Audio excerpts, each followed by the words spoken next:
Hey, salut tout le monde, c'est Bratax, bienvenue dans ce troisième épisode de Critique Web. Et aujourd'hui nous allons parler de deux sujets très répandus sur la toile et dont personne ne parle. Ces sujets sont assez spéciaux, vous allez le voir. Mais avant d'attaquer, sachez que j'ai un code de parrainage Wanted en description.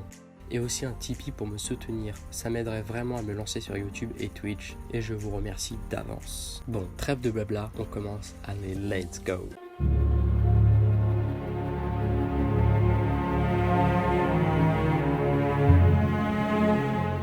Et bien pour débuter, je vais vous expliquer le fonctionnement de ce système de phishing. Vous recevez un mail vous informant d'une amende pour excès de vitesse ou autre. Et dans cet email, on vous informe que cette amende était une erreur et qu'il est possible de vous faire rembourser. On vous dit tout de suite, cool, je vais récupérer mon argent. Mais là où est la douille, c'est que le lien envoyé n'est pas le site original. Et dans l'espace où vous avez rentré vos coordonnées pour vous faire rembourser, est là juste pour récupérer vos infos et vider votre compte en banque. Comme Micode le montre dans sa vidéo, il est très simple pour une personne qui a un minimum de connaissances de copier un site web et donc en reproduire le contenu.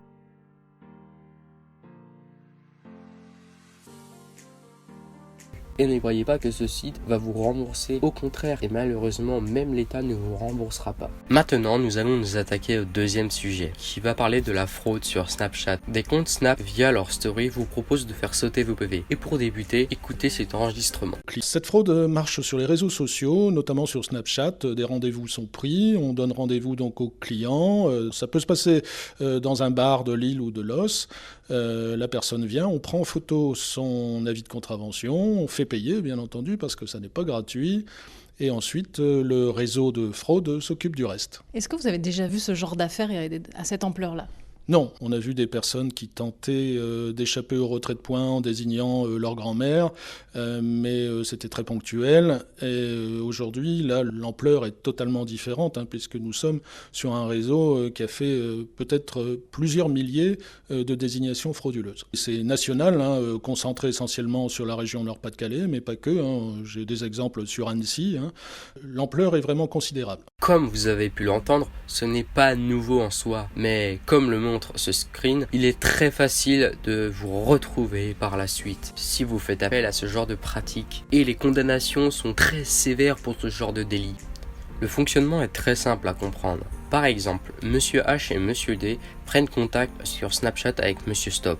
Ils échangent des informations requises et Monsieur H et D payent tous les deux 50 € pour une amende qui en valait 100 au début.